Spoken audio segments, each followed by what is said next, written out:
vou começar a falar do que a gente parou na semana passada. Então, na semana passada, a gente tinha visto a parte de campo vetorial, né? Eu até nem tinha feito os slides ainda. Você está conseguindo ver os slides? Tô. Beleza. A gente tinha falado dos campos, vou fazer uma revisão aqui rapidinho de campos vetoriais, apesar que a gente foi até legal a aula semana passada. Aí eu fiz esses slides aqui, já até postei lá no Ava, mas eu vou mandar, na hora que a aula acabar, eu envio para vocês no grupo, igual eu fiz na semana passada também, né? Que aí é bom que vocês tenham aí. Mas não deixa de acessar o Ava, não, porque tem as atividades lá que tem que fazer, né? Vale ponto lá também, transversal, então tem que ficar esperto.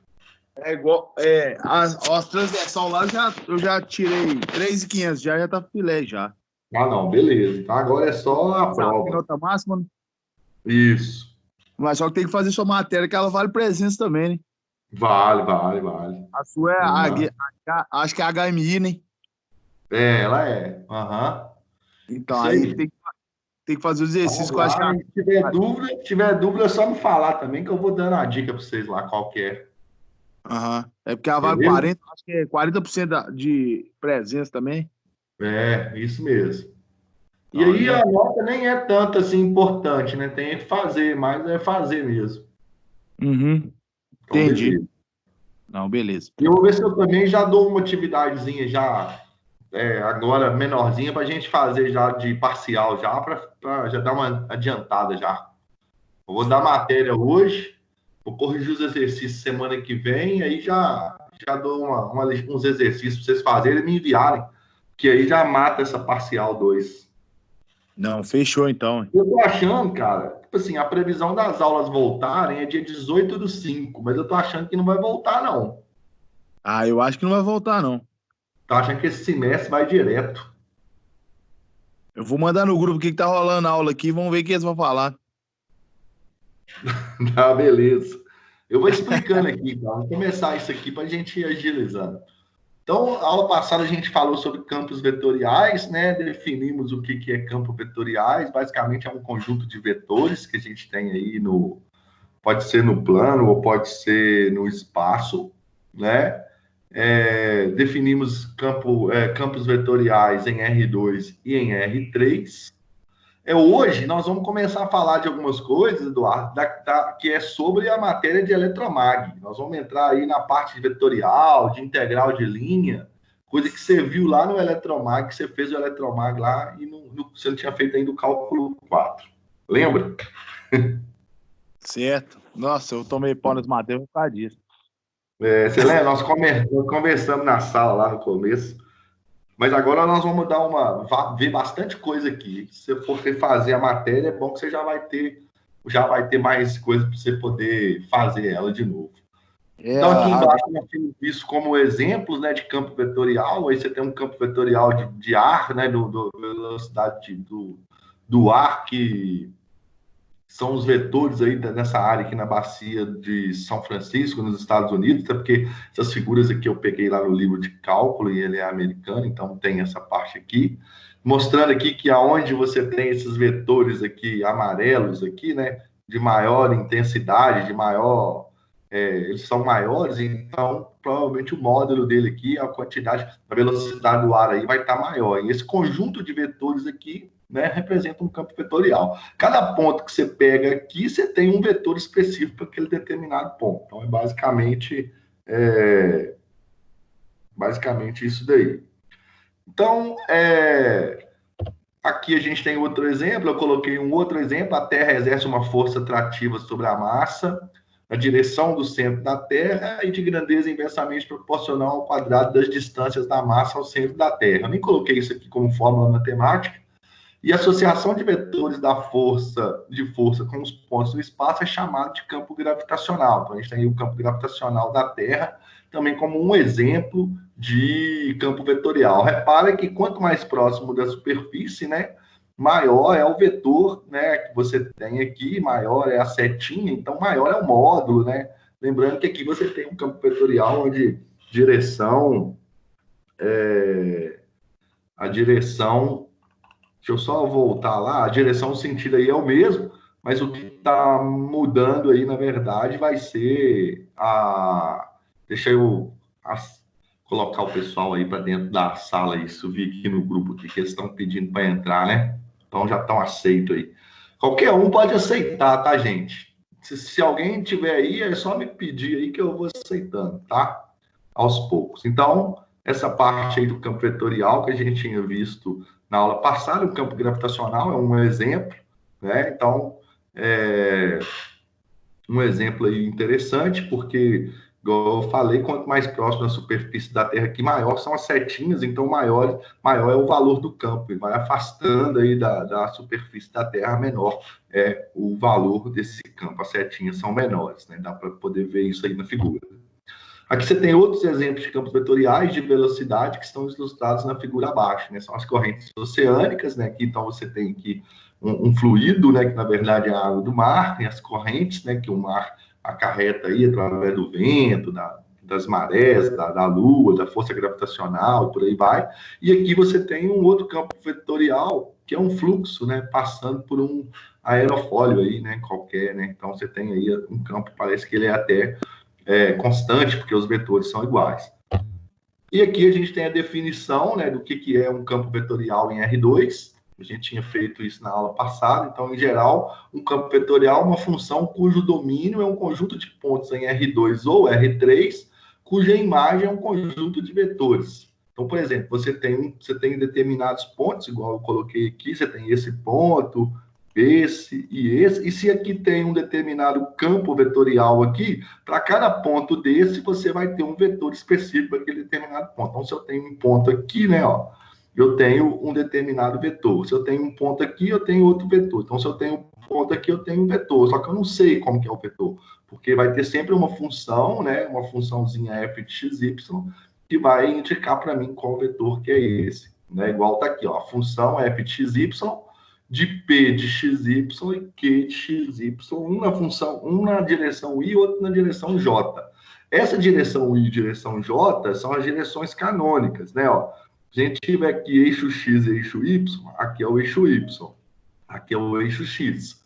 Então, por exemplo, todos os vetores, o vetor unitário, né, que está aqui, ó, módulo 1, direção do eixo X, a gente chama ele de vetor I.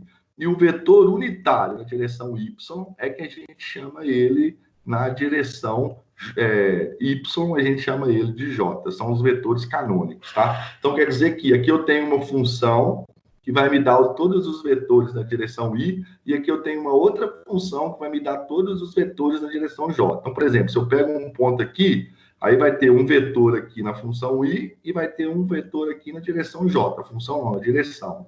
Aqui é I, aqui é J. E aí, quando eu faço a soma dos dois aqui, né, pela regra do paralelogramo, eu sei como é que vai ser o vetor original dessa minha função, tá? Deixa eu ver se tem mais alguém que está querendo entrar na aula. Tem aqui o Pablo, vamos colocar o Pablo aí para assistir a aula também, tá? Então, isso aqui nós vamos cancelar, posso fechar isso daqui. Voltando aqui à nossa apresentação, que é uma revisão daquilo que a gente fez na aula passada, falando um pouquinho sobre campo vetorial. Então, lembrando que essa função P e essa função Q são funções escalares, ou seja, são funções que, sem você ter que atribuir direção para elas, né? Então, a função F é uma função vetorial, por quê? Porque ela é composta de duas funções escalares, a função P na direção I e a função Q na direção J. A função I, né, é sempre na direção de X e a função J sempre na direção de Y. Se for menos Y, né, se for menos Y, não, minto. Se for menos I, a direção é o contrário. Então, você teria para cá o vetor menos I, ó. E se for menos J, você tem aqui para baixo. Então, a direção seria aqui embaixo, menos J. Então, isso pode acontecer para a gente aí. Tá? Então, aqui a mesma definição que eu tinha feito aqui no slide anterior para R2, aqui agora é a definição para R3. Né? Na definição para R3, você tem um vetor, né, um campo vetorial dado por uma função x, y e z, só que ele é composto por três funções, função P, função Q e função R. Só que agora ganhou uma outra direção, que é a direção K. Né? Ganhou a direção K, que é a direção Z. É como se eu tivesse aqui, ó, XY, né, ó. Aqui eu tenho X e aqui eu tenho Y. E aqui eu vou ter Z, ó. Tá, ó.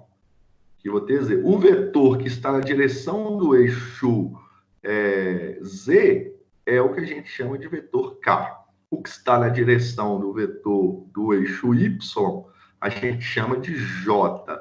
E o vetorzinho que está aqui, ó, na direção de X, é que a gente chama de I. Então, são os três vetores aí que a gente chama de vetores canônicos, tá? Então, os vetores canônicos são os vetores X, e o vetor I, que está na direção X, né? O vetor X, vetor I, que está na direção X, o vetor J, que está na direção Y, e o vetor K, que está na direção Z. Tá ok? Então, são três, porque para dar a direção desses vetores aqui. E aí você atribui valores. Então, que você tem uma função P, o que pode ser representada também, em vez de escrever X, Y, Z, pode ser só P, Q e R. Então, em R3, você tem uma função aí, né? Um campo vetorial F, e ele é composto por três funções escalares, P, Q e R. Tá? Aqui você tem um exemplo aí de vetor em R3, um campo vetorial em R3. Repare que para cada ponto, ó, eu tenho um vetor. Se eu tiver um ponto aqui, ó, no espaço, eu tenho um vetor também. Não sei como que vai ser, porque eu não sei qual que é a característica da função f. Nessa característica da função f é que vai me permitir que eu atribua valores aí para o meu vetor e meu campo vetorial. Aqui eu dei um exemplo, é o mesmo exemplo que eu dei na aula passada. Você tem um campo vetorial, ó, formado por menos yi mais xj. Então, ó, menos y é a função p, né? E x é a função q. Pode ser qualquer função, podia ser menos x mais y, podia ser menos y ao quadrado, aqui podia ser 3x mais y, depende, é a função que eu quiser colocar aí. Isso aqui representa um campo vetorial, ou seja, para qualquer ponto que eu tenha aqui no plano, eu tenho um vetor representando ela. É o que eu fiz aqui. Aqui eu tenho um quadro, né, uma tabela, onde é dado o ponto, e aqui eu tenho o meu vetor.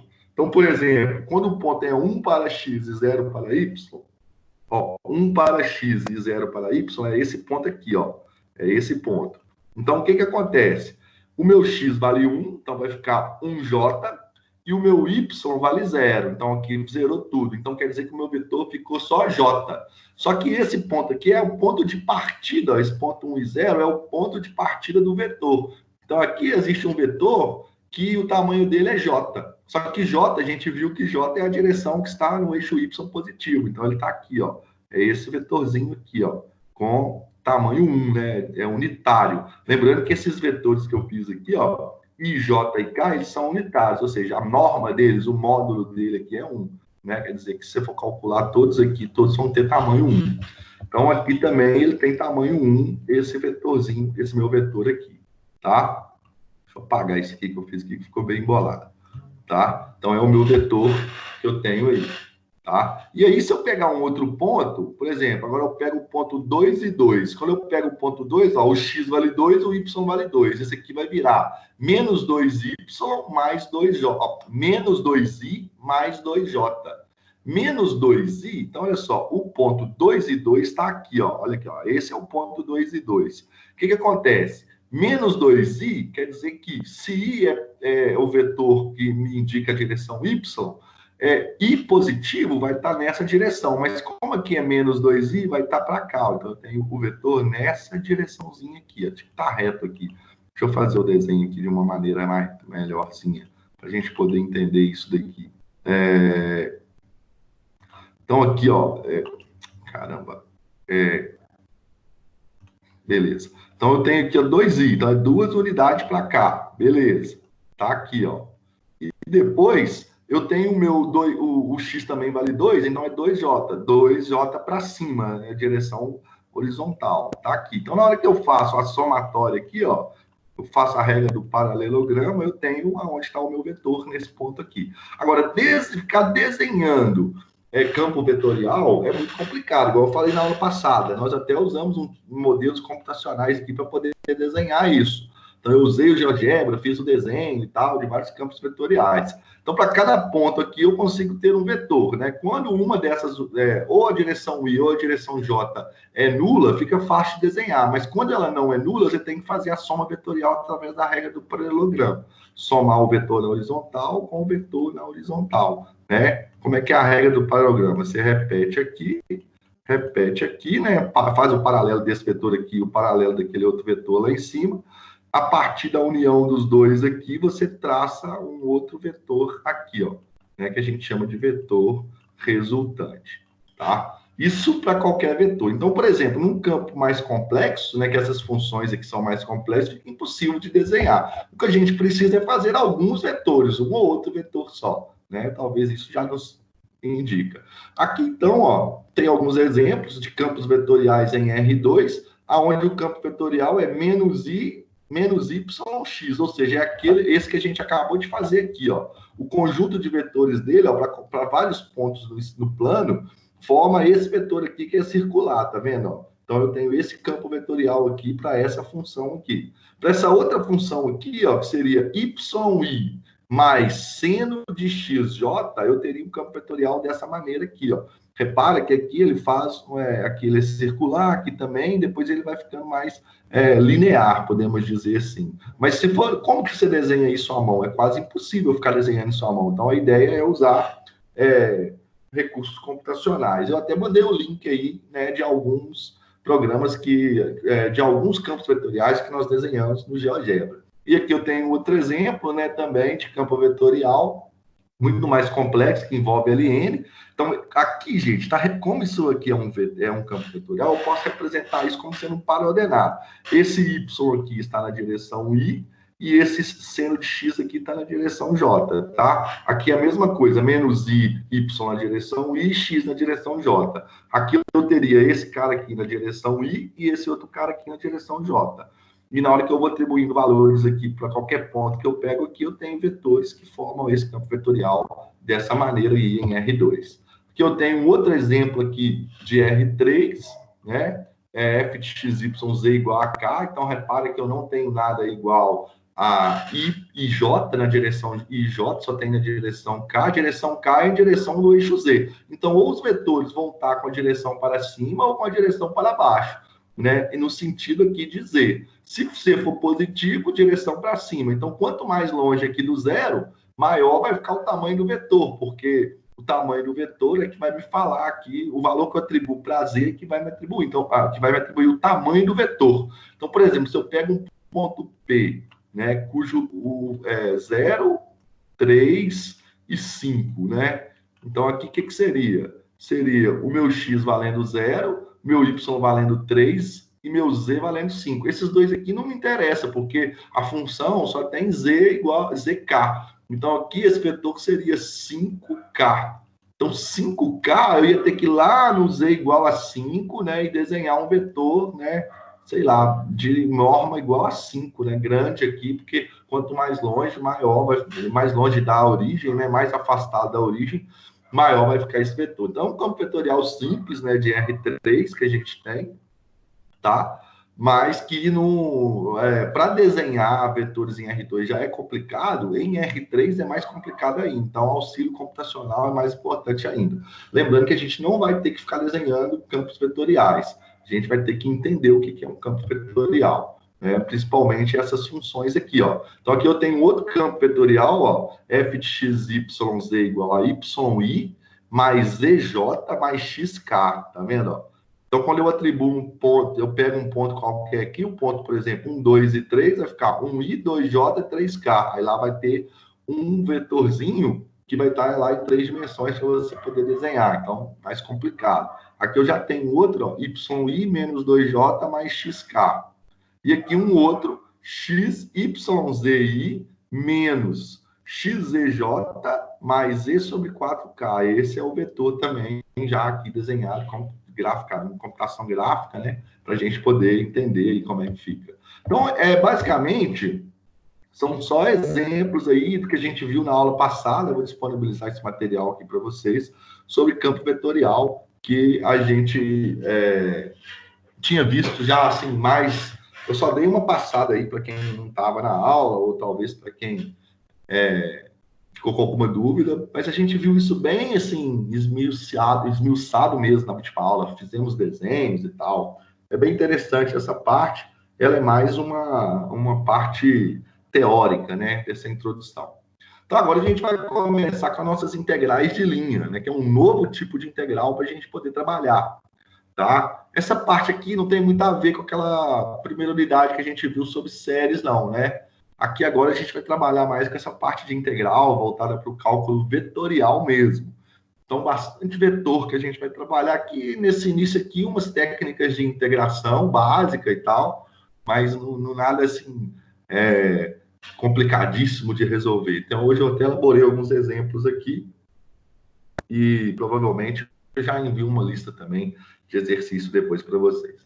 Então, agora nós vamos definir aqui, né, uma integral que ela é bem semelhante à integral unidimensional, ou seja, a integral que a gente está conhecida, né? A integral de A até B, que a gente viu lá no cálculo 2, de f de x dx. Essa é a integral que a gente chegou a ver no cálculo 2. Essa é a integral unidimensional. Por quê? Porque quando a gente está integrando, a gente integra a função f de x dentro de um intervalo AB, né? Dentro de um intervalo AB. Então, ela só tem uma dimensão aqui, está integrando dentro desse intervalo. A gente vai ver um tipo de integral agora, só que em vez da gente integrar dentro desse intervalo AB, a gente vai passar a integrar agora sobre uma curva C. Nós vamos começar a integrar sobre uma curva C qualquer. Pode ser uma reta, pode ser uma parábola, né? Então, em vez de a gente estar integrando linearmente, né, podemos dizer aqui, ó, dentro desse intervalo, vai existir uma função f de x qualquer, mas vai ter uma curva C aqui, pode ser em R2, pode ser em R3, tanto faz. E a gente vai passar a integrar sobre essa curva C, tá? Essa é a ideia. E pode ser, igual eu falei, pode ser qualquer curva, né? Pode ser um pedaço de uma parábola, pode ser uma circunferência completa, pode ser um segmento de reta, pode ser um segmento de reta com um pedaço de uma parábola, não sei, depende, né? Essas integrais é que a gente chama de integrais de linha, né? Ou, né, integrais de curva, né? Alguns autores, alguns livros chamam de integrais de curva, que até talvez seria uma terminologia melhor, eu coloquei aí. Bem, essas integrais elas foram desenvolvidas mais ou menos no século XIX para resolver problemas que envolviam escoamentos de fluidos, forças, eletricidade e magnetismo. Então, a galera da elétrica aí, ó, tem que ficar ligado que vai usar muita integral de linha quando for fazer eletromag, né? Então, a parte de eletromagnetismo aí, eletricidade, demais, né, para poder trabalhar com as integrais de linha. Bem, nós vamos iniciar nossos estudos, porque as integrais de linhas vão se dividir em duas partes. Nós vamos ter as integrais de linhas de função escalar, né, e as integrais de linha de função vetorial. Nesse primeiro momento, a gente vai trabalhar com as integrais de linha, né, com função de duas variáveis, vamos também ver com as funções de três variáveis, e que a gente denominamos a integrais de linha escalar a integral de uma função f de x ao longo de uma curva C, e a denotamos com essa notação aqui, ó. Antes, quando a gente tinha uma integral unidimensional, a gente colocava integral de A até B, né? Agora não. Agora vai ser o símbolo de integral e um Czinho embaixo. Por quê? Quer dizer que eu estou pegando essa função f de xy aqui e estou integrando em relação a uma curva C qualquer. Mas o exercício sempre vai especificar qual que é a curva C. E esse ds aqui, né, nada mais antes era dx dy, a princípio vai ser ds, depois a gente vai ver que a gente pode escrever isso também como dx dy. Esse ds é a quantidade infinitesimal, né, da curva C, ou seja, é pegar essa curva C aqui e dividir ela em pedaços cada vez menores, né, que a gente chama de ds. Eu vou explicar daqui a pouco o que quer dizer isso, tá? E essa curva C, a gente chama ela também de caminho de integração, ou seja, é aonde que eu vou fazer essa integral. Aqui, relembrando, então, integrava dentro de um intervalo AB, ou sobre o eixo X, ou sobre o eixo Y, e aqui agora eu vou integrar sobre uma curva qualquer, que pode estar em qualquer lugar aqui no meu plano, e se for em R2, que a gente chama de caminho de integração. Então, é mais um tipo de integral que vocês estão vendo aí. Então, vocês já viram integral simples, né, integral unidimensional, integral dupla, né, que você integra dentro de uma região do espaço R, integral tripla, você integra sobre uma região do espaço, né, em R3. E agora, você vai ver o tipo de integral que a gente chama de integral de linha, que é dada uma integral que é calculada em cima de um caminho, né, uma curva, um caminho de integração. Tá? Então, vamos entender melhor o conceito de integral de linha. Para a gente poder entender melhor o conceito de integral de linha, nós vamos utilizar a seguinte notação para determinar o caminho de uma curva. O que acontece? Porque aqui agora, as curvas elas vão ser dadas. Por exemplo, calcula a integral de linha da função tal sobre a curva cuja a equação é y igual a x ao quadrado. Vai aparecer muito isso para nós. Isso é uma parábola e tal, tranquilo. Ou se não, calcule a integral de linha sobre a reta x mais 1, por exemplo. Só que sempre vai ter que colocar, né, o ponto inicial e o ponto final, porque a parábola, né, se você for desenhar aqui essa parábola, a parábola ela é assim, né, ela é infinita, né, cresce, né, dos dois lados aqui, mas você tem que integrar de um ponto até outro. Então, geralmente, esses pontos aqui eles vão ser dados. E aqui é a mesma coisa, para a reta y x igual a 1, né? Você tem a reta aqui, então você pode integrar, sei lá, de menos x aqui, de menos 1 até aqui 2 e 3, não sei, né? Depende do que o exercício estava querendo com você. Mas então, esse sempre vai ser dado esses intervalos de tamanho da curva que você quer, que eu quero integrar. E o que acontece? Só que a maneira de representar essas curvas que a gente estava acostumado, né, é de uma maneira onde aparecia a variável y e a variável x. X era a variável independente e y era a variável dependente. Por que independente a variável x? Porque eu atribuía valores para x para encontrar y, né? Então, a gente vai começar a denotar essa curva, né, agora através de uma variável que a gente chama de parametrização da curva, tá? Então, nós vamos, na verdade, todas as curvas nossas, elas vão ser escritas como sendo através de uma parametrização. Em vez de a gente escrever em função de x e y, nós vamos escrever todas as nossas curvas em função da variável t. E eu fiz aqui uma observação mais para frente, né, de como que se faz essas parametrizações, né? Aqui, acho que aqui, ó, as parametrizações de curva ficaram para cá. Eu vou falar sobre elas mais para frente. Por isso, primeiro, entender. Oi. Eu acho que o Renato está querendo entrar aí. Ah, não, ele já entrou, já. Agora eu vi aqui. Não, vi aqui, foi mal. Não, beleza. Vocês também podem aceitá-los. Beleza? Qualquer coisa, vocês podem me interromper aí. Beleza, tá a galera aí já, ótimo. Bom.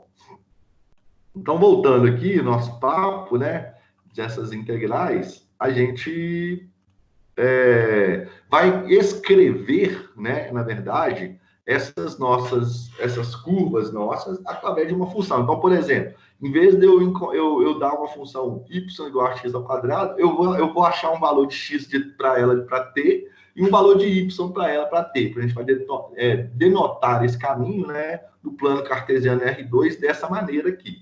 Eu vou explicar mais à frente como que a gente escreve as funções que serão as curvas sobre as quais eu vou integrar a função dada parametrizada. Eu coloquei 3 casos ali, que são os 3 casos que a gente mais usa, são os casos mais usuais.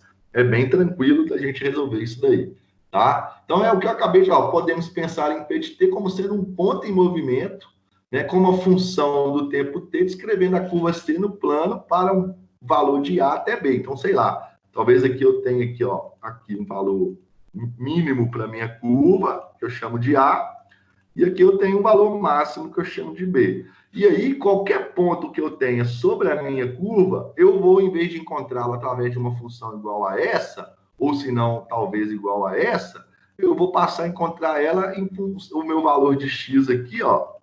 Esse aqui é o valor de x, e esse aqui seria o meu valor de y, né? Ó.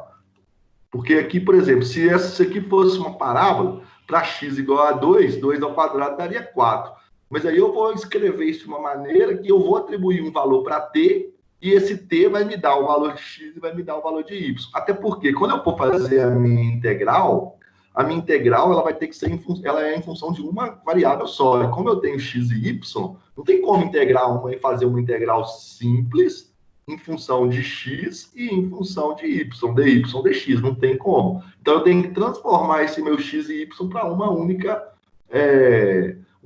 variável. É isso que eu vou fazer. Eu vou pegar o x e vou pegar o y e vou escrever os dois em função de t. E aí que nós vamos escrever nas nossas funções. Então, as nossas funções, elas vão ser parametrizadas todas em função de t. Daqui a pouco eu explico como é que vai ser isso. Então, aqui, ó, a equação da curva C pode ser dada na forma cartesiana ou na forma paramétrica, é o que eu acabei de falar. A forma cartesiana é mais utilizada quando o y é igual a g de x. Já para caso que a curva C é ou não uma função, usamos a forma paramétrica. O que quer dizer que é ou não uma função? Por exemplo, esse gráfico aqui, ó, isso aqui não é isso aqui. Existe uma equação matemática que permite escrever essa função, mas isso daqui, essa função não, essa curva, mas isso aqui não é função. Por que não é função? Porque para determinar, se eu traçar uma reta aqui, ó, paralela ao eixo y, repara que ela cortou a função em 3 pontos. Então quer dizer que para esse valor de x aqui, ó, a minha função ela tem 3 imagens diferentes. E isso não pode acontecer. Então isso é uma característica de uma determinada equação matemática não ser função, de uma determinada relação matemática não ser função. E nesse caso aqui, isso aqui não é uma função. Isso aqui qualquer reta que eu passo aqui, corta em apenas um ponto. Então, quer dizer que para cada valor de x dentro do intervalo AB, eu consigo escrever, isso aqui só tem uma imagem. Ou seja, eu costumo definir função como sendo a relação entre mães e filhos. Por exemplo, o filho só pode ter uma mãe, né? Então, aqui eu tenho o filho x aqui, ó, com 3 mães diferentes. Está errado isso. Então, isso aqui não é função. Então, isso aqui não é função. Tá? Isso aqui é função. Então, quando você não tem uma função, por exemplo, a equação de uma circunferência, quando você tem uma circunferência, repara que se eu der um traço aqui, ela vai ter em 2 pontos, essa curva paralela, essa reta paralela ao eixo y, toca a curva em 2 pontos. Então, eu tenho um valor de x aqui, né, um filho x aqui que tem 2 mães, podemos dizer assim. Isso não pode acontecer. Então, isso aqui não é função. Então, é mais interessante quando você tem uma equação de uma circunferência, você escrever ela de forma parametrizada, que escreve dessa maneira aqui, mas não se preocupa, que daqui a pouco eu vou explicar como que se parametriza uma circunferência, como que se parametriza uma parábola, como que se parametriza um segmento de reta. Tá? Porque aqui nós temos que ficar bem esperto, que nós vamos ter que parametrizar sempre as curvas. E essa parte de parametrização, eu acho que vocês ainda não chegaram a ver em nenhum dos cálculos até agora. Tá? Então, em ambos os casos, podemos transformar uma integral de linha escalar em uma integral simples de uma variável. É isso que eu acabei de falar. O que acontece? Quando a gente for calcular a integral de linha, né? Integral de linha de f de xy ds, repara que a minha função depende de x e y. Se eu for esse integrando aqui, esse meu ds, ele tem que ser em função de alguma coisa. Ele não pode ser só em função de x e nem só em função de y. Então, o que eu tenho que fazer? Ele vai virar um parâmetro qualquer, que eu vou chamar de t, e esse meu x e esse meu y também vou ter que escrever eles em função de t, que aí eu vou ter uma integral que eu possa trabalhar com uma dimensão só e com uma variável. Essa é a ideia. Então, para isso, basta restringirmos o valor de f de x nos pontos da curva e integrar uma expressão adequada. O que é encontrar uma expressão adequada para ds? Né? Na verdade, é parametrizar a minha curva C. Então, eu vou fazer isso mais para frente, tá? Para acharmos ds, devemos observar que, sendo ds uma quantidade infinitesimal, muito pequena do comprimento da curva C, podemos supor que ela é a hipotenusa de um triângulo retângulo cujos catetos são dy e dx. Esse exemplo está aqui. Suponha que eu tenho uma curva, né?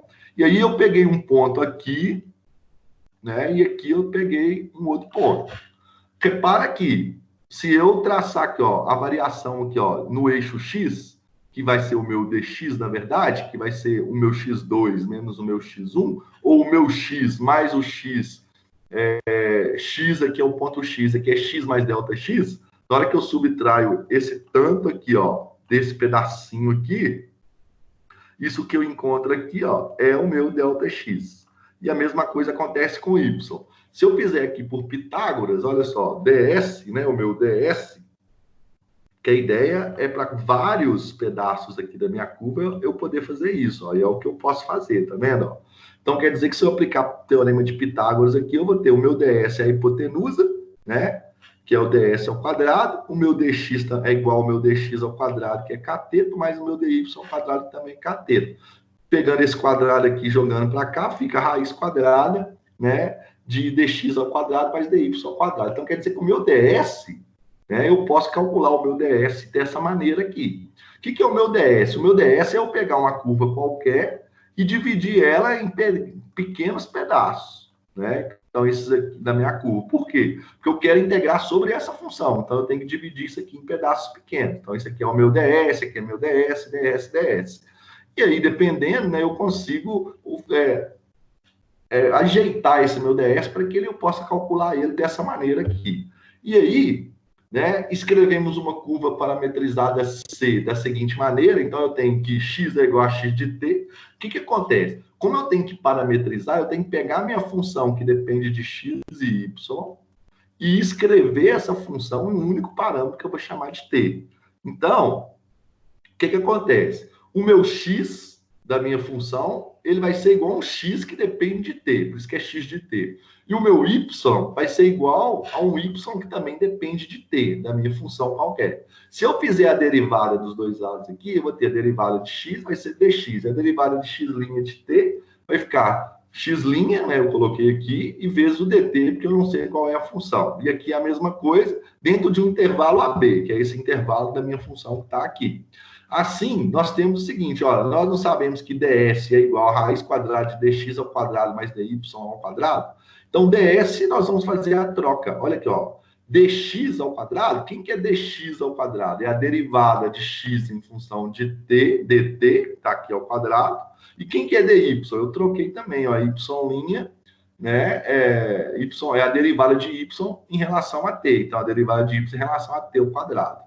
Que é a mesma coisa de eu escrever isso aqui, coloco os dois dt aqui, ó, esse dt e esse dt que eu posso colocar em evidência, eles vão ficar ao quadrado, e aí na hora que eu coloco ele ao quadrado, eu posso simplificar com o índice aqui, ele fica fora da raiz. Então eu tenho que o meu ds pode ser escrito como?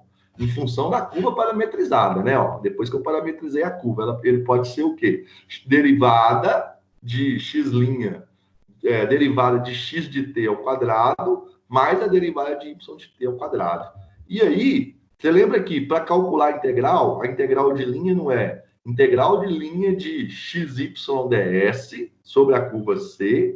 Aí eu posso trocar esse meu ds aqui, ó. O que é esse meu ds aqui? Esse meu ds eu definir aqui, ó. O que é o meu ds? Ó. Isso é o meu ds. Eu só vou trocar. Então, para calcular, como que eu faço para calcular integrais de linha? Integral de linha pega a minha função xy, tem que trocar o x pelo y, só que eu já chamei o x de x de t e o y de t, então quer dizer que esse x aqui passa a ser x de t, esse y passa a y de t vezes ds. Isso tudo aqui é ds, ó, que eu encontrei fazendo as aproximações infinitesimais da minha curva lá. Então quer dizer que quando eu tenho uma integral de linha para mim poder calcular, o que eu tenho que fazer então? Quando eu tenho uma integral de linha para mim poder calcular. Eu tenho que, primeiro, parametrizar a curva. Vai ser dada uma curva. Vai pedir para você integrar, calcula a integral da função tal sobre a curva C. Então, a primeira coisa que você vai fazer é pegar a curva C, parametrizar a curva C. Para quê? Para que a curva C, ela vai ser dada, alguns exercícios já dá ela parametrizada. Então, mas tem alguns que vão te dar ela em função de x e y. Só que calcular uma integral de linha em função de x e y não dá. Então, o que você vai ter que fazer? Você vai ter que parametrizar ela para um parâmetro t, para ficar em função de uma variável só, que é a função t. Aqui ela está em função de duas variáveis, ó, y e t. E aí você tem que trocar todo mundo que é x e y, você vai ter que trocar por x de t e por y de t. Vezes isso aqui, ó. Isso aqui, gente, nada mais é essa raiz quadrada aqui, nada mais é do que o comprimento da curva sobre a qual você está integrando, ou seja, é o comprimento total da minha curva que eu estou integrando. Tá? Então, assim como para as integrais unidimensionais, podemos interpretar a integral de linha como uma função positiva, de uma função positiva, como uma área. Eu falo que é a área de uma cortina. Repara aqui, ó. Aqui embaixo, ó, eu tenho a minha curva C, ó. Embaixo eu tenho a minha curva C, que é essa curva aqui, ó, que é dada por isso aqui, tá? E em cima, eu tenho uma função f de xy. Essa é a minha função f de xy. Então, o que eu estou fazendo? Eu estou integrando a minha função f de xy sobre a minha curva C, tá? E isso é a mesma coisa, né, que eu relacionar cada ponto da minha curva C com a altura que é a minha função f de xy. Isso aqui é a minha f de xy. É o que está escrito aqui embaixo, ó. Tá vendo? A altura é a f de xy. Então, você tem um ponto, né, e esse ponto relaciona com a altura, mas só que cada pontinho desse aqui tem uma altura diferente. O que a integral faz é o quê? Somar todas essas alturas, né, essas áreas pequenininhas, você vai ter uma integral. Então, para calcular a integral de linha, né, de funções escalares, você vai usar essa fórmula que está aqui em cima. É uma fórmula meio feia. Calcular a integral é um pouquinho trabalhoso, porque, primeira coisa, você tem que pegar a curva, parametrizar a curva, e depois você tem que substituir a parametrização na função para depois você integrar, tá? Então, aqui, ó, de fato, se a função f de xy for maior do que zero, o que é ser maior do que zero? Ela está aqui, ó, para cima do eixo, tá acima do plano xy, tá? Ou seja, com o z positivo. A integral de linha representa a área da cerca, ou a cortina da figura abaixo. Então, representa essa área aqui, cuja base C, né? Cuja base é C, ou seja, é a curva sobre a qual estou integrando, e a altura, né, é o ponto xy, que na verdade é a função que você está fazendo ali. Então, é bem diferente, porque antes, quando a gente estava trabalhando com integral simples, né, ó, com integral simples, aqui eu tinha uma função uma função f de x, e aqui, ó, eu tinha um intervalo AB, ó, intervalo AB. Eu tenho intervalo AB. Só que eu estava integrando desse tamanho, dentro desse intervalo aqui, ó, que também era uma área, tá vendo? Era uma área, mas isso era no plano, né? E era sempre num intervalo linear. Aqui podia ser uma reta aqui também, não sei, mas aqui foi uma curva, né? Não tem problema nenhum. Aqui agora, né, ó, uma outra coisa importante são as integrais de linhas de f ao longo de C com relação a x e y. Porque o que acontece? Aqui a gente calculou a integral de linha, né, em relação à curva C, ou seja, seguindo o caminho da curva C. Eu posso calcular a integral de linha em função da distância, da onde que a curva C começa e da onde que a curva C termina em x. Aí a gente vai mudar esse meu dt aqui, esse meu ds, nós vamos ter que mudar ele para dx. Pode acontecer isso. E eu posso calcular a minha integral também em relação ao tamanho da minha curva aqui, ó, no eixo, o quê? Y. Aí eu estaria integrando ela em relação a y. Aí eu tenho que mudar o meu ds para dy. Só que quando acontece isso, o bom é que fica mais fácil para a gente poder calcular as integrais. Por quê? Porque aí a gente não precisa calcular o comprimento da curva toda. O que é isso aqui, esse comprimento da curva toda? É como se eu pudesse vir aqui, ó, pegar essa ponta da curva, pegar essa outra ponta da curva, esticar ela assim, ó, numa fita métrica e medir. Aí a medida é dada por isso aqui, ó, é dada por essa raiz quadrada horrorosa aqui.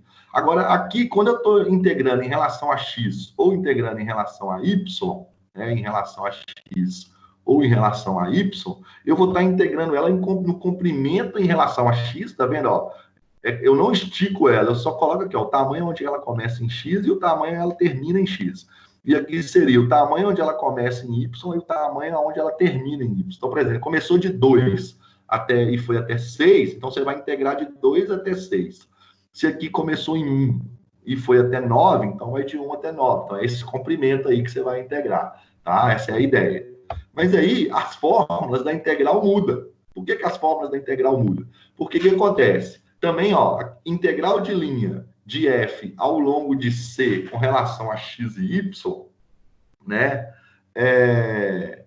também é conhecido como integral de linha com relação ao comprimento do arco. Mas o que é o comprimento do arco? É esse comprimento, ou em relação a x ou em relação a y. O arco quer dizer que é a curva que a gente está trabalhando ali. As formas seguintes dizem que as integrais de linhas com relação a x e relação a y podem ser calculadas escrevendo tudo em termos de t, né, que é a variável que eu quero também.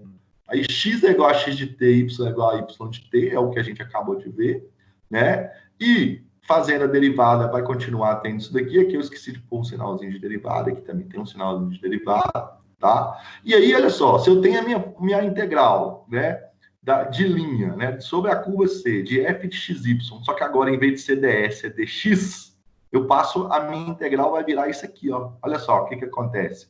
Fica f, o meu x tem que virar x de t, o meu y também tem que virar x de t, e o meu dx vai virar o quê? X' de t, dt, porque é a derivada disso daqui, é o que a gente tinha feito lá, aqui, ó, a gente tinha feito isso aqui, tá? A gente faz essa derivadinha aí. Então, é a derivada, você reescreve a função, de novo, em função do parâmetro, mas em vez de você trocar por esse comprimento total aqui da curva, você vai calcular apenas pelo comprimento em relação a quem? A x. Tá? Então, é ao longo de x. Então, você vai multiplicar pela derivada de x de t, dt. E quando for y, é a mesma coisa. Troca o x e o y por x de t e y de t, respectivamente. Só que o meu dy você vai trocar por y' de t, dt. Mais fácil. Então, pode acontecer de você ter integrais para você poder calcular em função... Aqui, ó. Aqui eu tenho alguma... No livro aqui do Stuart...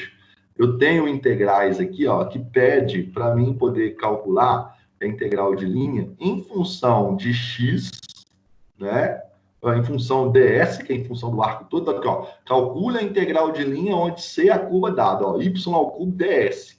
Nesse exemplo aqui, o exercício já te deu a curva parametrizada. E como é ds, então quer dizer que você vai ter que calcular em função do comprimento do arco todo. Então você vai ter que usar a fórmula da raiz. Tanto o número 1 como o número 2, o 3 e o 4. Repara que no número 1 e número 2, as duas curvas já vieram parametrizadas. Ó. X de t é igual a t ao cubo e y é igual a t.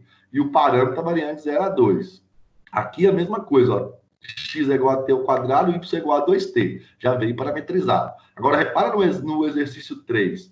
É ds, então quer dizer que é em comprimento em relação ao comprimento da curva todo. Só que a metade direita é do círculo, x ao quadrado mais y ao quadrado igual a x ao quadrado. Eu vou resolver um exemplo parecido com esse aqui. Repara que a função, ó, ela não foi parametrizada. Então, o que você vai ter que fazer nesse caso? Você vai ter que parametrizar, achar um valor de t para x e achar um valor de t para y, tá? E eu vou ensinar como é que faz isso. Repara que já, ó, no exercício número 5, a integral de linha da curva C é em relação a dy. Então, como é em relação a dy, você já não vai integrar mais em função do comprimento da curva todo, mas sim em relação ao comprimento da curva em relação a y, né? Que é isso que a gente tinha visto aqui, ó. Você vai fazer ao longo, né, da curva C em relação a x ou a y. No nosso caso aqui, então, vai ser em relação a y, nesse caso. Aqui já em relação a x, e aqui você pode ter integral que ela é em relação a x e em outro pedaço dela é em relação a y. Mas aí é só usar as duas formulazinhas que está aqui, ó. No x você usa essa e no y você usa essa, não tem problema nenhum, porque as duas funções em relação a quem? A t, então não tem problema nenhum. Bem, aqui tem só mais teoria, mas eu vou passar por isso aqui também, antes da gente chegar a como é que faz as parametrizações, que as parametrizações são importantes, né? Ó.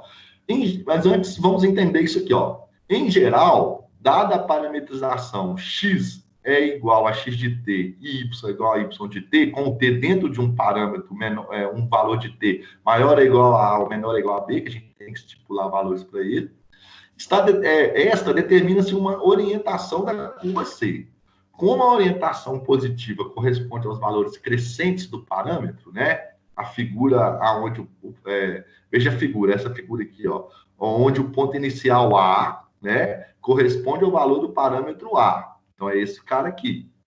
E o ponto terminal B corresponde, né, a TB, ou seja, ao ponto terminal B. Então, é esse outro ponto aqui. Então, o que acontece? Essa é uma curva que eu posso escrever essa curva, né, em função de x de t e em função de y de t, tanto faz, tá? Em função de x de t e em função de y de t. E o que acontece? Repara que o exercício, ele orientou a curva, porque o menor valor para t é A e o maior valor para t é B. Então, quer dizer que eu estou integrando nessa direção, ó, daqui para lá. Tá vendo? Ó? Porque se eu mudo a minha direção da integral, se eu falo que, se eu coloco essa integral assim, ó, t, o menor valor para ela é B e o maior valor para ela é A. Você escreve assim, ó. Então, quer dizer que eu estou integrando daqui para cá, ó, tá vendo? Mudou a direção, tá certo?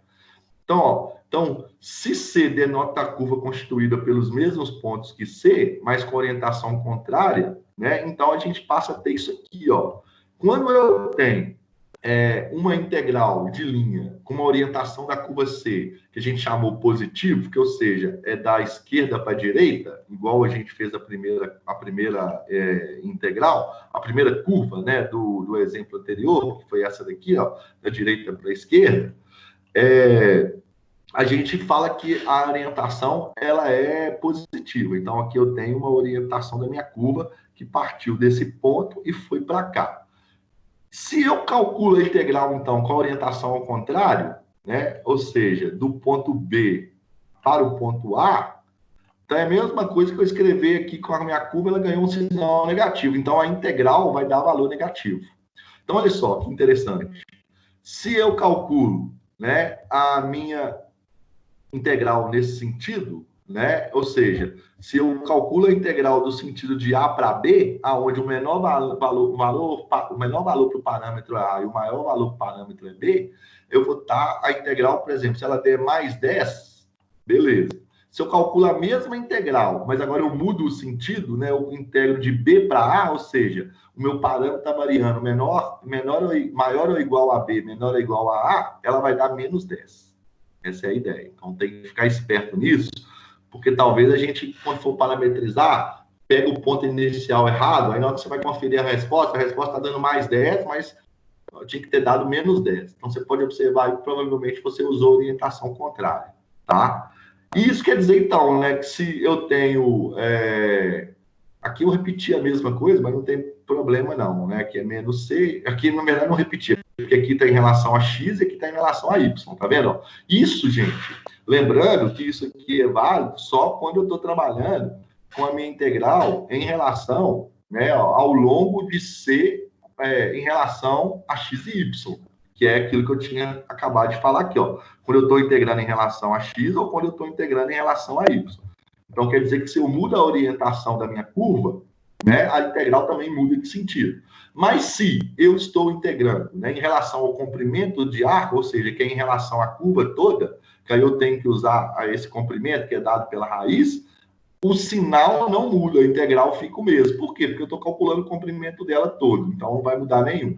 Não vai mudar o sinal da minha integral. Então, isso só é válido para quando eu estiver integrando, né, a função, a integral de linha de f ao longo de C com relação a x e y. Então, a integral de C em relação ao longo de C em relação a x e y, ela muda de sinal se eu mudar, ou seja, se eu inverter a minha direção da minha curva, tá certo? Sobre a qual eu estou integrando. É óbvio isso, né? A gente viu isso até integral simples, acontece isso mesmo. Se eu integrar, por exemplo, se a minha integral é de 2 até 4 e ela está dando 10, se eu faço a integral de 4 a 2, ela provavelmente vai dar menos 10, tá? Então, tem que observar isso daí para poder resolver. E quando eu for fazer uma integral, né, que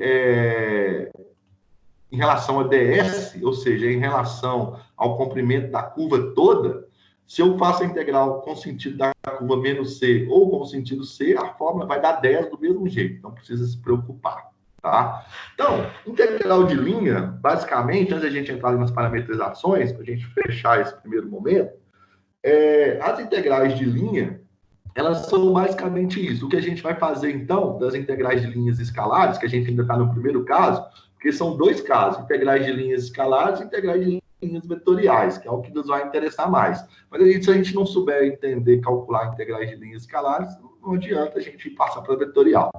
Então, basicamente, o que a gente faz quando a gente está calculando uma integral de linha escalar é calcular a área de uma cortina, né? Aonde a parte superior da cortina é a função f de x e a parte inferior da minha cortina nada mais é do que a minha curva sobre a qual eu estou integrando. E existe a possibilidade de eu integrar em relação ao comprimento total dessa minha curva C, que é dada por essa fórmula aqui da raiz quadrada das derivadas de x de t ao quadrado mais y de t ao quadrado, que na verdade é o comprimento desse arco aqui todo, ou seja, dessa curva toda, e tem a possibilidade de eu integrar também, né, ao longo de C em relação a x, ou seja, eu vou estar em relação a esse comprimento aqui, ou eu posso também estar integrando em relação a y, né? Ou seja, em relação ao comprimento da curva em relação a y. Quando eu falo em relação a y, em relação a x, só para ficar claro, suponha que eu queira calcular a integral em relação a esse pedaço da parábola aqui, ó. Então, quando eu uso a raiz quadrada, essa raiz aqui, eu vou estar calculando do comprimento daqui até aqui. É como se eu pegasse isso aqui, pudesse vir aqui com a tesoura, cortar aqui, ir lá na fita métrica e medir esse comprimento e integrar em relação a esse comprimento. Quando eu estou integrando em relação a x, eu estou integrando em relação a essa medida aqui, ó, no eixo x, tá certo? Ó, em relação a isso. E quando eu estou integrando ao longo da curva em relação a y, eu estou integrando em relação a esse comprimento aqui em relação a y, né? É o comprimento que a curva tem em relação a y, em relação que ela tem também em relação a x, tá? Essa é a ideia básica de integral de linha. Então, essas minhas ideias aí, acho que é para poder ficar mais claro o que é integral, apesar que a gente ainda não resolveu nenhuma integral de linha. Vou resolver daqui a pouco. Primeiro, a gente tem que entender as parametrizações. Como que eu parametrizo? Ou seja, como que eu escrevo as minhas funções em relação a x de t e em relação a y de t. A gente vai chamar as nossas curvas parametrizadas de R de t.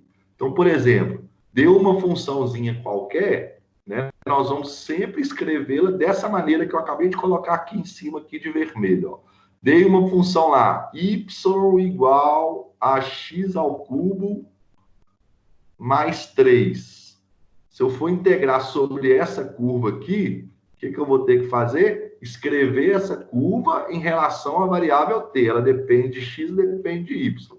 Então, eu vou ter que escrever x em função de t e vou ter que escrever y em função de t. Basicamente, isso que eu vou fazer. São 3 casos. Primeiro caso, segmento de reta, dados 2 pontos, ó, o ponto A e o ponto B.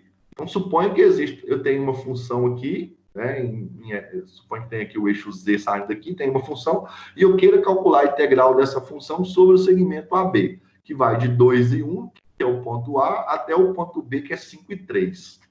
Todo segmento de reta só vale para segmento de reta, tá, gente? Não vale para outro tipo de função que eu queira parametrizar, porque para cada função vai ter um tipo de parametrização diferente. Para reta, tá? Para segmento de reta, como que eu parametrizo segmento de reta? Todo segmento de reta é parametrizado assim, ó. X de t vai ser igual a x0 mais at. E y de t vai ser y0 mais bt, com o meu parâmetro t valendo de t1 até t2. Primeiro, calma, vamos entender o que é x0 e o que é y0. x0 e y0 são os pontos, são as coordenadas do ponto inicial do segmento. Então, nesse caso nosso aqui, que o exercício sempre vai falar assim, ó, calcule a integral de linha tal, da função tal, sobre o segmento de reta do ponto A até o ponto B. Então, o ponto A é o ponto inicial, porque ele poderia ter falado assim, calcula a integral de linha do ponto B até o ponto A. Mudou qual que é o ponto inicial. Se o ponto inicial for A, o que acontece? Se o ponto inicial for A, o meu x0 vai ser 2 e o meu y0 vai ser 1. Então, esse meu x0 vai ser 2, esse meu y0 vai ser 1. E se a integral pedir para ser de B até A, aí muda. Meu x0 é 5, meu y0 é 3, ok? E A e B aqui, na verdade, são as coordenadas do vetor diretor AB. Ou seja, é do vetor que dá direção a esse segmento aqui. É do vetor que parte aqui, ó, da minha origem, e ele é paralelo a esse segmento aqui, ou seja, são as coordenadas dele. Como que faz para achar as coordenadas do vetor AB? As coordenadas do vetor AB é só fazer o ponto B menos o ponto A, tá? E aí vai ser o meu valor de A e o meu valor de B. Esse aqui é o meu vetor diretor AB. O que é o vetor diretor? É o vetor que me dá a direção do meu segmento de reta. Ele parte sempre da origem e é paralelo, tá vendo? Ó, aqui, ó, essa inclinação é igual a essa, ele é paralelo, ele tem a mesma direção, né, do meu segmento de reta. Se o meu segmento de reta estivesse aqui, o meu vetor diretor estaria aqui, ó, tá? E ele tem a extremidade dele aqui, né, vai ser o meu valor de A e B, ou seja, esse valor de A e esse valor de B, tá certo? Aqui, então, eu tenho um exemplo, ó, encontra a equação paramétrica para o segmento de reta AB. É o que eu coloquei aqui, ó, de exemplo.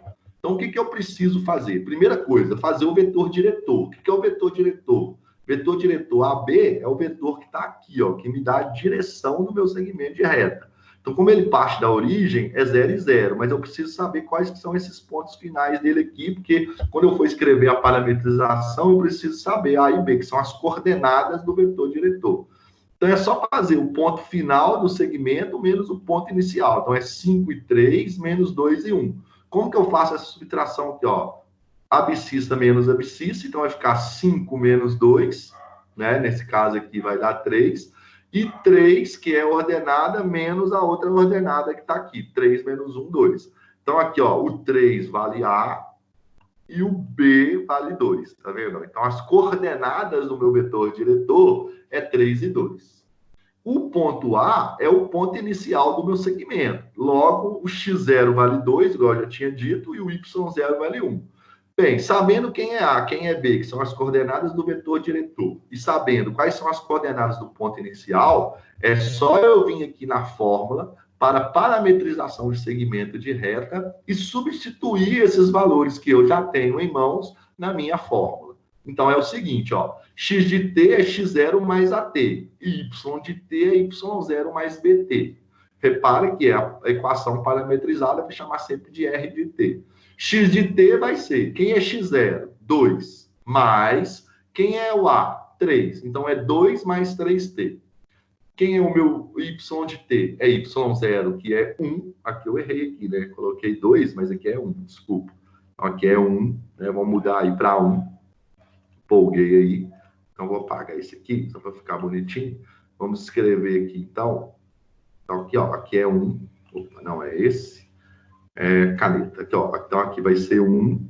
Né? Por que 1? Ah, porque o y0 é 1, né, gente?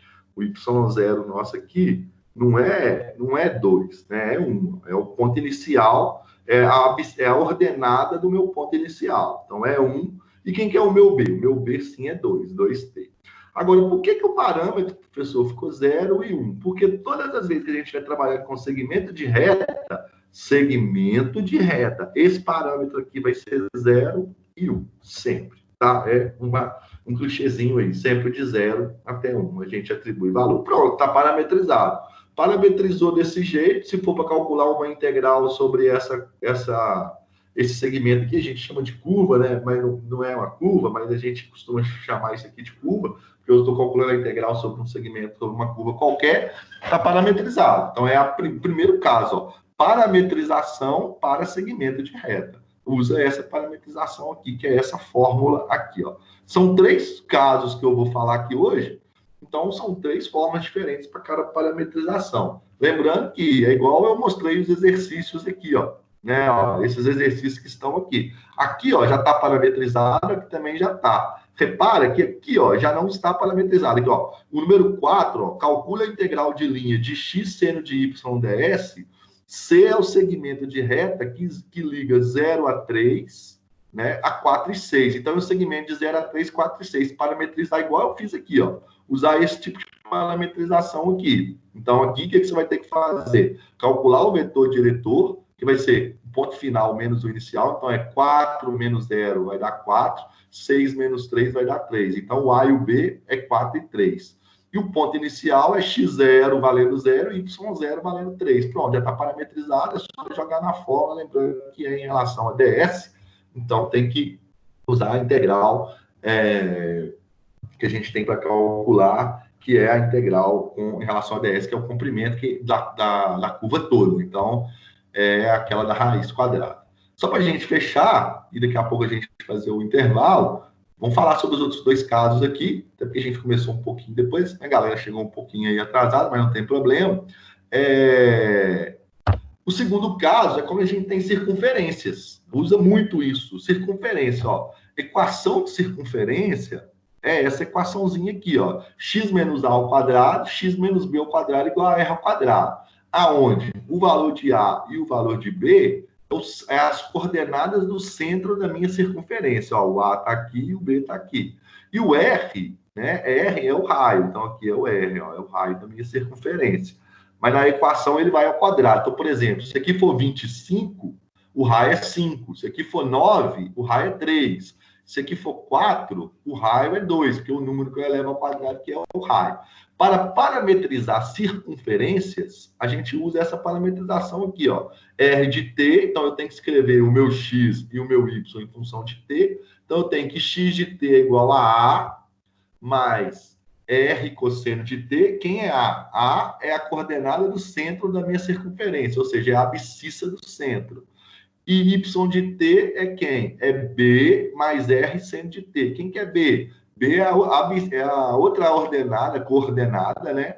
Que vai ser a minha ordenada do meu centro da minha circunferência. E esse R aqui é o raio, tá? Então, é bem tranquilo fazer a parametrização. E aqui agora, o meu t, ele é o argumento do cosseno e do seno. Então, ele é um ângulo. Se for a circunferência completa, vai variar de 0 a 2π. Se for a metade superior dessa circunferência, vai ser de 0 a π. Então, tranquilo de pensar nisso daí. E se a circunferência tem centro na origem, o que quer dizer na origem? Na origem é 0 e 0 a circunferência, ou seja, a circunferência passa a ser assim agora, ó. Ela está aqui, ó. Aqui é o centro dela. Então, quer dizer que o A é 0 e o B é 0. Aí a equação fica assim, ó. X menos 0 dá x ao quadrado, mais o B vale 0, y menos 0 dá y ao quadrado. Aí a equação passa a ser x ao quadrado mais y ao quadrado igual a r ao quadrado, onde r é o raio, o centro é 0, 0. A sua parametrização, isso aqui some, ó. Isso aqui não tem mais. Fica só o quê? Porque como o centro é 0, aqui vai ficar 0 mais r cosseno de t. Então, fica r cosseno de t. O B vale 0, mais R seno de t, fica R seno de t. Acabou, não tem mais que se preocupar com o centro da circunferência. Para a gente aqui, ó, a maioria das nossas circunferências terão centro na origem, tá? Então, nós vamos usar mais essa parametrização aqui para a circunferência. Bem tranquilo de fazer, né? A gente só precisa saber quem? O raio. Só precisa saber qual é o raio dessa circunferência. Olha um exemplo aqui, ó. Determinar a equação parametrizada para a circunferência. X ao quadrado mais y ao quadrado igual a 9. O raio dessa circunferência aqui, ó, é o quê? É 3. Porque o número que eu elevo ao quadrado que dá 3, ao que dá 9, é 3. Porque na fórmula é R ao quadrado. O raio é o número que eu elevo ao quadrado. Então, como aqui é 9, o raio não é 9. O raio é o número que eu elevo ao quadrado que dá 9, é 3. Pronto, como eu já sei que o raio é 3, e que eu sei que essa circunferência aqui, ó, tem centro na origem, porque não tem valor de A e nem valor de B aqui, né? O A e o B aqui foram 0. Então, a parametrização é o quê? R de t é igual x de t igual a 3 cosseno de t, y de t igual a 3 seno de t, com o meu t variando com os números menores a 0, né? Maior ou igual a 0 e menor ou igual a 2π. Por que 2π? Porque a circunferência é completa. Repara, a circunferência é completa, então é 2π. Se fosse só a circunferência no primeiro quadrante, né, ó, se eu quisesse parametrizar só esse pedaço aqui, ó, seria de 0 até 90 graus, que é o quê? Π sobre 2. Não tem problema. Tá? Aí vai mudar o parâmetro aqui. Tá? Então, a parametrização de circunferência, bem simples, é essa aqui que a gente vai precisar dela. Com bastante... vamos recorrer bastante a ela. Tá?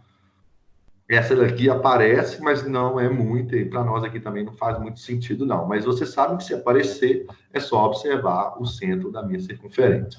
E o terceiro caso são funções polinomiais, que, na minha opinião, é a mais simples que tem para parametrizar. Quando você tem funções polinomiais, são funções desse tipo aqui, ó. Y é igual a, por exemplo, a x mais 1, é um polinômio do primeiro grau. pode ser mais complexo, né? Podia ser x à quarta mais 3x ao quadrado mais x, por exemplo. É uma função polinomial. Tem como escrever a equação paramétrica dela. Como? É só observar o seguinte, base aqui não é, aqui é basta, tá?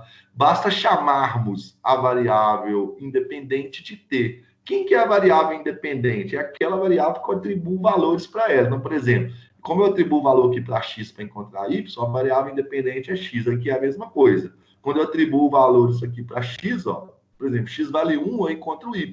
X vale 1, vai ficar 1 ao quadrado, vai dar 1. 1 à quarta, desculpa, vai dar 1 ao quadrado também vai dar 1, vezes 3 vai dar 3.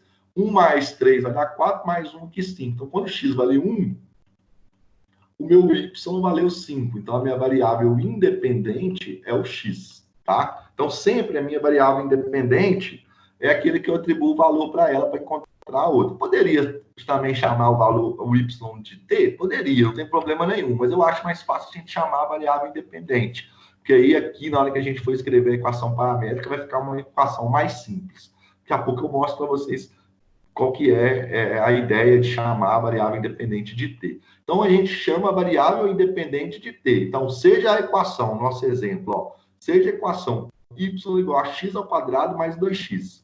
Eu quero escrever a parametrização dela do ponto A, que é menos 2 e 0, então é desse ponto A aqui, até o ponto B, que é 1 e 3. Como é que a gente faz para parametrizar? Aí aqui não tem fórmula, porque cada equação, cada função polinomial vai ser de uma maneira diferente.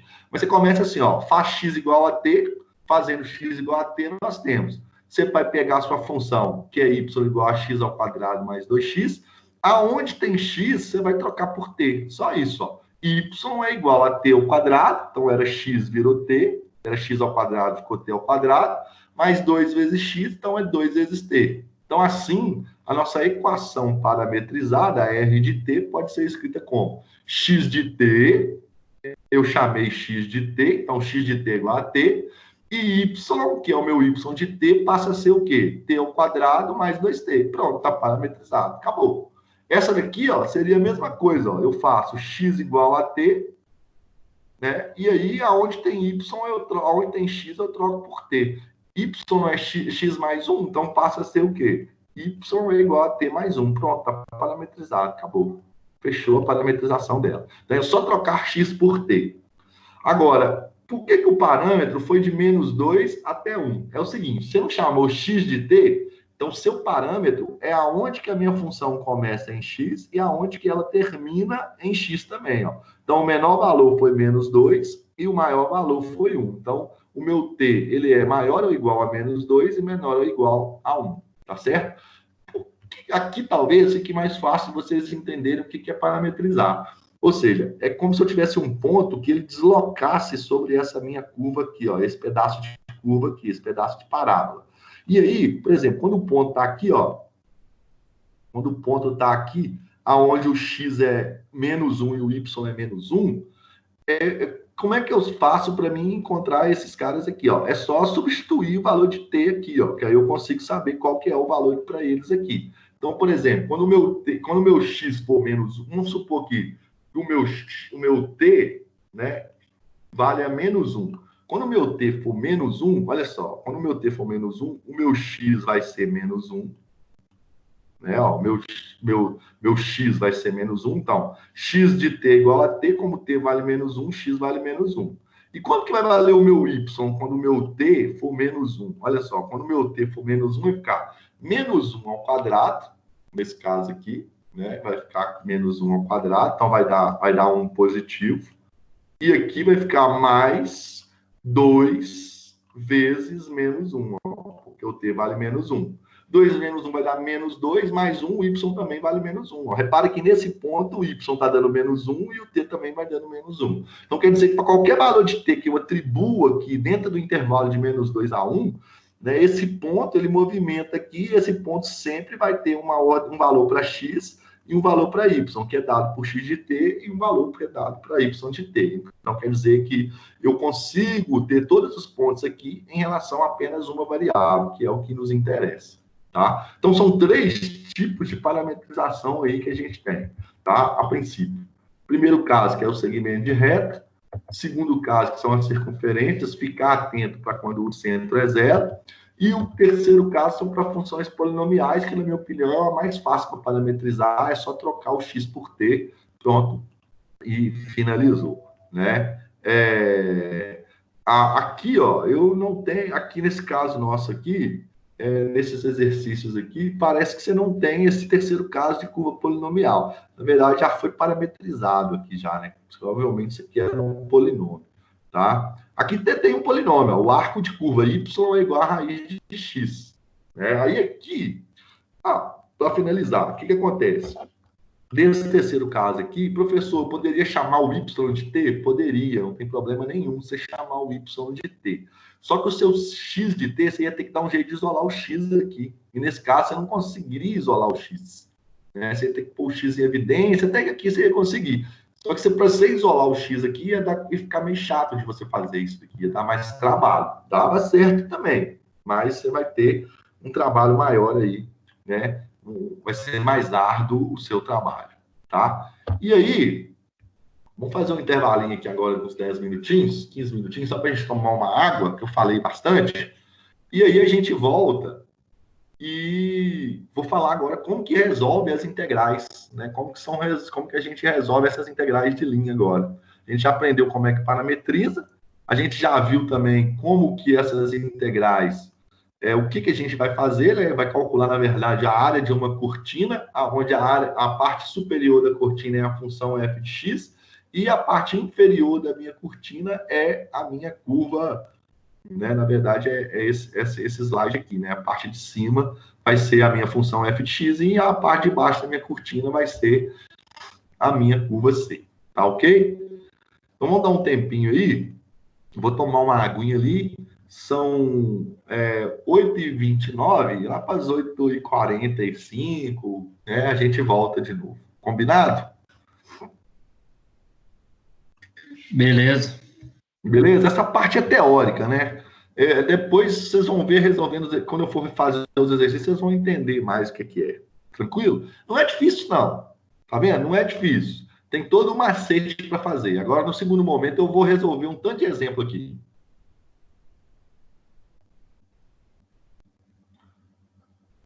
Não, beleza, tá para ir, tá dando para entender de boa. Tranquilo. Qualquer coisa pode perguntar também.